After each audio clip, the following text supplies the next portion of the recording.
తెలంగాణ కాంగ్రెస్ రాష్ట్ర ప్రభుత్వం జిల్లాను అభివృద్ధి చేసేందుకు ముందుంటుందని దేవాదాయ శాఖ మంత్రి కొండ సురేఖ అన్నారు. వరంగల్ 21 డివిజన్ ప్రాంతంలో 30 లక్షల రూపాయలతో పలు అభివృద్ధి పనులకు వారి శంకుస్థాపన చేశారు. ఈ కార్యక్రమంలో సంబంధిత ఉన్నత అధికారులు, స్థానిక డివిజన్ కార్పొరేటర్ పూర్ఖాన్ తదితరులు పాల్గొన్నారు.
సంవత్సరాల కాలంలో ఇచ్చిన హామీలన్నీ నెరవేర్చే దిశగా ఈ ప్రభుత్వం ముందుకు పోతుంది.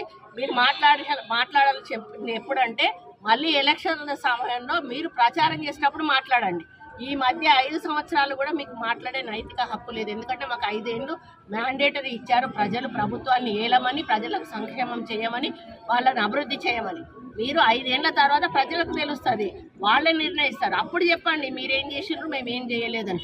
10 ఏళ్ళు మీరు అధికారంలో ఉండి పొడిచింది ఏమీ లేదు. కానీ 10 నెలల్లో మీరు చేసిన దాంట్లో 10 ఎక్కువ మేము చేసి చూపిస్తే మీకు జీర్ణించుకోలేనటువంటి పరిస్థితిలో ఉన్నారు. కాబట్టి బీఆర్ఎస్ నాయకులకు ఒక్కటే చెప్తా ఉన్నాను, మేము ప్రజాప్రభుత్వం, ప్రజల చేత ఎన్నుకోబడ్డ ప్రభుత్వం, ప్రజాపాలన చేస్తూ ఉన్నాం. ఇందిరమ్మ రాజ్యం తీసుకొచ్చాం, అదే పద్ధతిలో ముందుకు పోతున్నాం. సోనియమ్మ, రాహుల్ గాంధీ, ప్రియాంక గాంధీ ఇచ్చిన హామీలను నెరవేర్చే దిశగానే మా ప్రభుత్వం ముందుకెళ్తుంది. కాబట్టి మీరు ఎన్ని అడ్డంకులు సృష్టించినా కూడా, ఎన్ని అభాండాలు సృష్టించినా కూడా, ప్రజల్లో మా మీద ఎంత తప్పుడు ప్రచారాలు చేసినా కూడా ప్రజలు అర్థం చేసుకుంటారు. మా కార్యక్రమాలు ముందుకు నడుస్తూనే ఉంటాయి. ఈ అభివృద్ధి అనేది ఆగదు. 5 సంవత్సరాల్లో తెలంగాణ రూపురేఖలు మార్చే విధంగా మా నాయకుడు రేవంత్ రెడ్డి గారు ప్రణాళికలు సిద్ధం చేసి ముందుకు పోతూ ఉన్నారు. ముఖ్యంగా వరంగల్ జిల్లా రూపురేఖలు మార్చే విధంగా ఇప్పటికే కోట్లాది కోట్ల రూపాయలు కూడా మాకు మంజూరు చేయడం జరిగింది. ఒక పక్క ఏరోప్లేన్ సర్వే అక్కడ నడుస్తూ ఉంది, అండర్ గ్రౌండ్ డ్రైనేజ్ సర్వే ఒక పక్క నడుస్తూ ఉంది, మాస్టర్ ప్లాన్ ఒక పక్క ప్రిపేర్ అవుతూ ఉంది. కాబట్టి వరంగల్ నగర అభివృద్ధి కూడా ఎంతో దూరంలో లేదు. మంచి నగరంగా, 2వ రాజధానిగా మరి వరంగల్ ఎదిగే దిశగా మేము ముందుకు పోతున్న సందర్భంలో మేమందరం కూడా చాలా హ్యాపీగా ఉన్నాము. కాబట్టి ప్రతిపక్షాల విమర్శలను పట్టించుకోవద్దని ప్రజలకు తెలియజేస్తాము.